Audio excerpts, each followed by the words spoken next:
Hello class. आज हम लोग स्टार्ट कर रहे हैं क्लास 10 का चैप्टर फर्स्ट स्टार्ट कर रहे हैं, केमिकल रिएक्शन एंड इक्वेशन। इस चैप्टर में हमें कंप्लीट स्टडी करना है केमिकल रिएक्शन एंड इक्वेशन की कंप्लीट प्रोसेस को। जैसे कि मान लीजिए हम केमिकल रिएक्शन स्टार्ट करते हैं तो उसके types of chemical reaction, characteristics पढ़ना है और कुछ नेचर से रिलेटेड जैसे करोजन है, एसिडिटी पढ़ना है। केमिकल इक्वेशन कैसे लिखा जाता है, उसको बैलेंस कैसे करते हैं, उसमें जो सबस्टांसेज अवेलेबल हैं उसके सबस्टांसेज में वो किस फेज में अवेलेबल होते हैं, इन सब मेथड को हम लोग पढ़ेंगे किसमें, केमिकल इक्वेशन में पढ़ेंगे। तो ये दो पार्ट है, फर्स्ट इज केमिकल इक्वेशन और सेकेंड इज हमारा है केमिकल रिएक्शन। उससे पहले हम लोग इस फर्स्ट चैप्टर की स्टार्ट करने से पहले हम लोग नॉर्मल सी चीज़ जान लेते हैं, physical change and chemical change. Physical change क्या है, जैसे मान लीजिए कि वाटर है, वाटर को जब हम फ्रीज करते हैं तो किस में कन्वर्ट होता है, आइस में कन्वर्ट होता है। तो वाटर वन फॉर्म से सेकंड फॉर्म में कन्वर्ट होगा, लेकिन अपनी आइडेंटिटी को वो लूज नहीं करता है। फार्मूला तो बोथ का सेम है, आइस का भी फार्मूला H2 होता है, वाटर का फार्मूला भी H2 होता है, बोथ का फार्मूला सेम है। बट क्या है कि जो सबस्टांस है वो लिक्विड से किस में कन्वर्ट हो गया, सॉलिड में कन्वर्ट हो गया। उसके केमिकल आइडेंटिटी में या केमिकल प्रॉपर्टीज में कोई चेंजेस नहीं होता है, बट उसके फिजिकल प्रॉपर्टी में चेंजेस हो जाता है। लेकिन in case of a chemical change में क्या होता है कि सबस्टांस आपस में रिएक्ट करके एक न्यू सबस्टांस का फॉर्मेशन करते हैं, जिससे उसकी अपनी आइडेंटिटी क्या होती है, लूज हो जाती है। तो जो पार्ट उसमें लेते हैं उसे हम रिएक्टेंट कहते हैं, जो सबस्टांस मिलता है हम उसे प्रोडक्ट कहते हैं। तो जिसे हम लेते हैं उसे हम लिखते हैं रिएक्टेंट में लेफ्ट हैंड साइड लिखते हैं, और जो सबस्टांस बनता हमारा है उसे हम लिखते हैं राइट हैंड साइड लिखते हैं।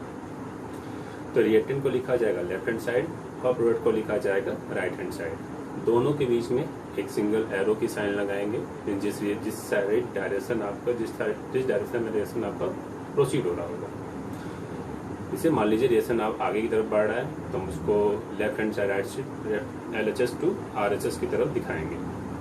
अब ये एरो ये शो करता है कि रिएक्शन हमारा प्रोसीड किस डायरेक्शन में कर रहा है, फॉरवर्ड या बैकवर्ड। तो हम स्टार्ट करते हैं फर्स्टली केमिकल इक्वेशन। तो जैसा मैंने कहा कि केमिकल इक्वेशन में हमें रिप्रेजेंट करना है सबस्टांस के सिंबल और उसके नेचर के बारे में। It is the symbolic representation of a chemical reaction in the form of a symbol and formula where in the reactant entities are given on left hand side and product entities on the right hand side.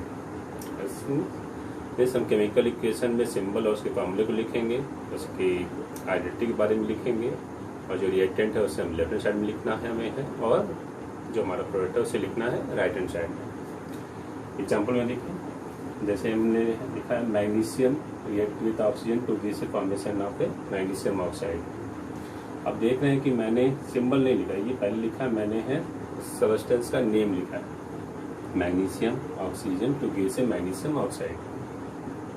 इस equation को हम क्या कहेंगे, word equation कहेंगे। मतलब जो चीज़ हम ले रहे हैं उस चीज़ को हमने लिखा है रिएक्टेंट में देख रहे हैं, और जो चीज़ मिल रहा है हमारा वो प्रोडक्ट है और उसका मैंने नेम लिखा है। अब इसे कन्वर्ट करते हैं फार्मूले में। तो मैग्नीशियम फार्मूला क्या होता है, Mg, ऑक्सीजन फार्मूला क्या होता है O2, और मैग्नीशियम ऑक्साइड फार्मूला क्या होता है MgO। तो ये हमारा है क्या, केमिकल इक्वेशन। तो जैसा कि देख रहे हैं कि सबसे पहले हमें वर्ड इक्वेशन पता होना चाहिए, उस वर्ड इक्वेशन में जो सिर्फ अलग अलग चीज़ें हैं उनका हमें फार्मूला पता होना चाहिए। तो देन मेंशन कर लेंगे फार्मूला।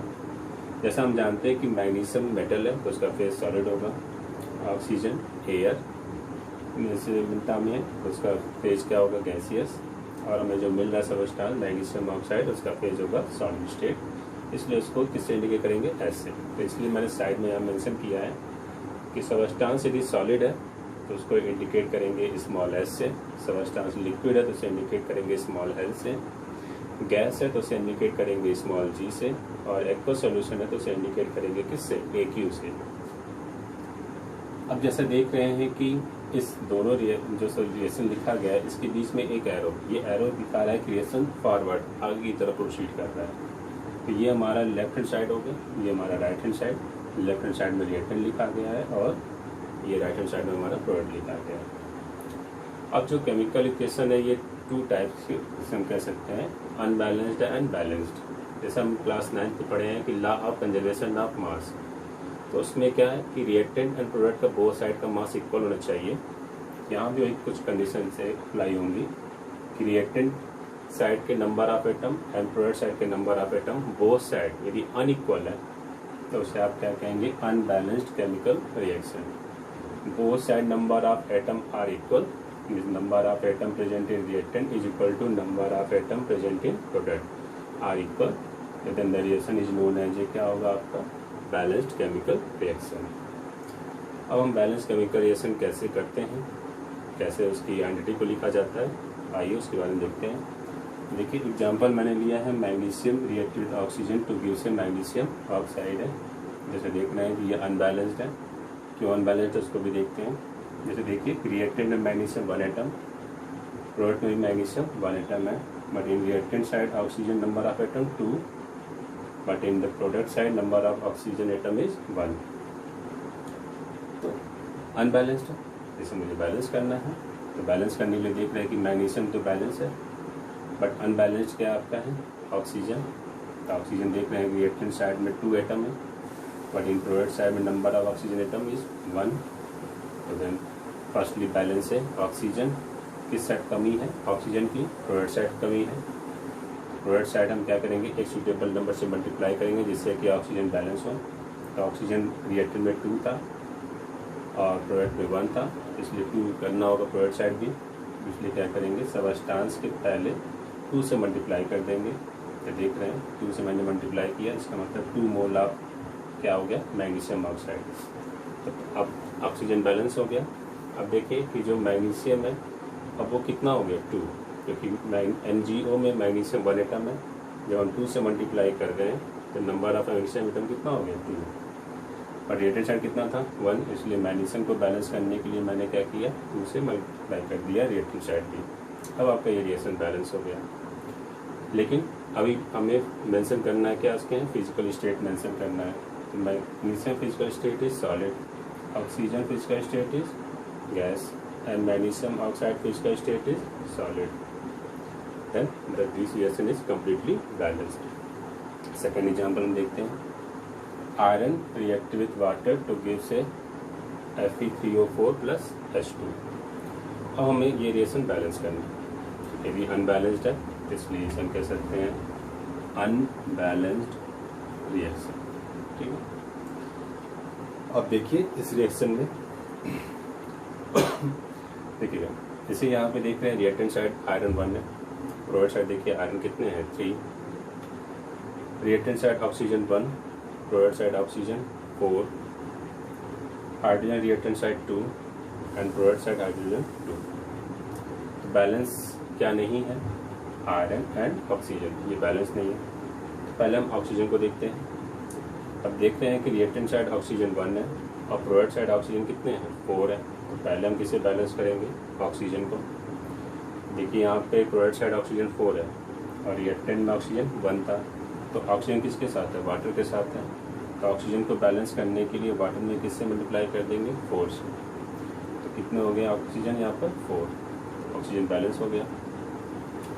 अब देखिए तो जब 4 से मल्टीप्लाई कर रहे हैं वाटर में, तो 4 2 जा 8, हाइड्रोजन एटम कितने हो जा रहे हैं, 8, और प्रोडक्ट साइड हाइड्रोजन कितने हैं एटम है, 2, तब हाइड्रोजन इंक्रीज हो गया।